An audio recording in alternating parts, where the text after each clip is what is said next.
స్థలంలో ఓ పాకో, గుడిసో ఏసేసేసుకుని ఇదే పాకంటేనే గుడిసె, గుడిసె అంటేనే పాక. రేకుల షెడ్ ఏసుకుని, ఆ తర్వాత బిల్డింగులు గూడా కట్టేసుకుంటారు కొంతమంది. అక్కడోళ్ళకి పన్ను కట్టేస్తా ఉంటారు. పన్ను కట్టింది చూపెట్టి కరెంట్ తెచ్చుకుంటారు. పంపు నీళ్ళు గూడా తెచ్చుకుంటారు. కాబట్టి ఇక అది మాదే అన్నటువంటిది క్లెయిమ్ చేస్తా ఉంటారు. దానికి కుదరదని తేల్చి చెప్తుంది హైకోర్టు. ఆక్రమణ ఎప్పటికైనా ఆక్రమణే. ఆక్రమించుకున్నాక పట్టాలు వచ్చినవి ఉన్నాయి. ఇప్పుడు హైదరాబాద్‌లో ఖైరతాబాద్ అయన్నీ జనార్దన్ రెడ్డి ఉన్నటువంటి సంవత్సరాలు ఆయన దేవుడని ఎందుకు అంటారు? అనేక ఏరియాలు జూబ్లీ హిల్స్ గాని, ఇప్పుడు ఆ పెద్దమ్మ టెంపుల్ గాని, అట్లా ఖైరతాబాద్ ఇయన్నిట్లలో గూడా అతను ఆ రోజుల్లో ఇట్లా ఆక్రమించుకున్నటువంటి వాళ్ళకి పట్టాలు ఇప్పించాడు. పట్టాలు ఇప్పిస్తే వాళ్ళ సొంతం అవుతుంది. అలా కాకుండా ఆక్రమించుకుని మేము కరెంటు బిల్లులు కడుతున్నాం, ఇదిగో కరెంటు బిల్లులు లేకపోతే మేము ఇది కడుతున్నాం, ట్యాక్స్ కడుతున్నాం అంటే అది ఎప్పటికీ కూడా వాళ్ళ సొంత హక్కు అవ్వదు.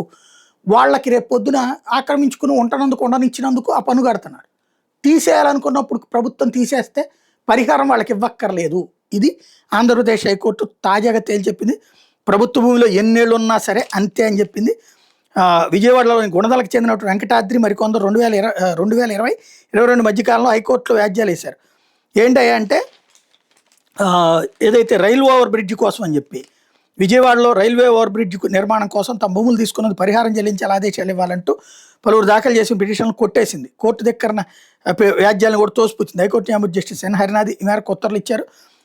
తమ స్వాధీనంలోని భూముల్ని ఆర్ఓబి కోసం తీసుకున్నాను, భూసేకరణ చట్టం 2013 ప్రకారం పరిహారం చెల్లించాలి ఆదేశాలు జారీ చేయాలని కోర్టు విజయవాడలోని గుణదలకు చెందిన వెంకటాద్రి మరికొందరు 2022 మధ్యకాలంలో హైకోర్టులో వ్యాజ్యాలు వేశారు. ఆ భూములు తమకు వారసత్వంగా వచ్చాయని కొందరు తామే కొన్నామని మరికొందరు పేర్కొన్నారు. మున్సిపల్ నల్లా కనెక్షన్ ఉందని, విద్యుత్ బిల్లు, ఆస్తి పన్ను చెల్లిస్తున్నామన్నారు. ఆ స్థలాలలో దుకాణాలు కూడా నిర్వహిస్తున్నామని, పరిహారం చెల్లించకుండా ఖాళీ చేస్తే జీవనోపాధి దెబ్బతింటుందని పేర్కొంది. దీని మీద రెవెన్యూ కార్పొరేషన్ అధికారులు హైకోర్టులో కౌంటర్ దాఖలు చేశారు. పిటిషన్లు ప్రభుత్వ పోరంబోకు భూమిని ఆక్రమించారు, రెవెన్యూ రికార్డుల ప్రకారం అక్కడ కాలువ, శ్మశాన వాటికి ఉన్నాయి, పన్నులు చెల్లించినంత మాత్రం వాళ్ళకి హక్కులు దఖలపడవు, వాళ్ళు భూ యజమానులు అనేందుకు వాళ్ళ వద్ద ఎలాంటి దస్త్రాలు లేవు, అయినా మానవీయ కోణంలో వాళ్ళకి 114 ఇల్లు కేటాయించామని చెప్పారు. పరిహారం పొందేందుకు పిటిషనర్లు అనర్హులు అన్నారు. ఇరువైపుల వాదనలు న్యాయమూర్తి జస్టిస్ అయినా భూ యజమానులు ప్రభావిత కుటుంబాలకు సముచిత పరిహారం అందించడానికి శాసనకర్తలు భూసేకరణ చట్టం 2013 తీసుకొచ్చారు. భూమి కోల్పోయిన వాళ్ళ నిరాశ్రయాలు మిగిలిపోకుండా వాళ్ళ సామాజిక ఆర్థిక స్థితిగతులు మెరుగుపరచాలని చట్టం ఉద్దేశం.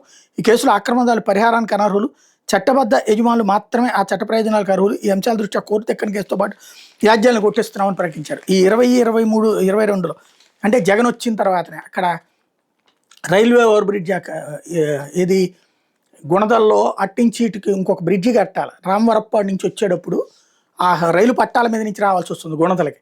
లేకపోతే రామవరప్పాడు అటు పక్కనేది విజయవాడ సింగినగర్ మీద నుంచి రామవరప్పాడు వైపుకి వెళ్ళడానికైతే డైరెక్ట్ రోడ్డు ఉంది, అక్కడ ఫ్లైఓవర్ ఉంది. దాన్ని అంతకుముందు రాజశేఖర రెడ్డి హయాంలో స్టార్ట్ చేసి కిరణ్ కుమార్ రెడ్డి టైంలో పూర్తి చేసిన అక్కడ మసీదు కారణంగా బ్రిడ్జి కట్టకుండా అయిపోతే తెలుగుదేశం క్రిందసారి అధికారంలోకి వచ్చాక వంశీను అప్పుడు కేసీనేని నాని గెలిచి వాళ్ళతో మాట్లాడుకోవాలి, వాళ్ళకి ₹1 కోటి పరిహారం ఇప్పించి ప్లస్ వాళ్ళకి వేరే చోట స్థలం చూపెట్టి మసీదుని అక్కడి నుంచి ఖాళీ చేయించి అక్కడ బ్రిడ్జ్ చేశారు. అలా నడిచిపోయింది ఆ రోజున. ఆ విధంగా రామవరప్పాడు రింగ్ రోడ్డు అన్నట్టు ఏది గొల్లపూడి నుంచి బిగిని రామవరప్పాడు ఎక్కడానికి అక్కడ కుదిరిపోయింది. అయితే మధ్యలో అక్కడ గుణదల దగ్గర ఒక సైడ్ రోడ్డు ఉంటుంది, అటు నుంచి డైరెక్ట్గా వెళ్ళిపోయేసి గుణదల మెయిన్ రోడ్లో దిగాలి. అక్కడ రైల్వే లైన్ ఉంది, ఆ రైల్వే లైన్ మీద ఆర్ఓబి వేయాలి. దానికి ఆనాడు ఇట్లా అడ్డం పడ్డారనమాట. ఏది తెలుగుదేశం హయాంలోనే అడ్డం పడ్డారు. అంతకుముందు కాంగ్రెస్ టైంలో తెలుగుదేశం ఏం చేయలేకపోయింది, ఎందుకంటే అప్పట్లో ఈ రాజకీయాలు ఇన్వాల్వ్ అయ్యాయి. అప్పుడు దేవినేని నెహ్రూ కూడా వీళ్ళకి అండగా నిలబడ్డటువంటి సందర్భం. కోర్టులో వేసింది ఆళ్ళ సహకారంతోనే అంటారనమాట, ఓట్ల గురించి అన్నటువంటిది. ఆ తర్వాత కొనసాగింది.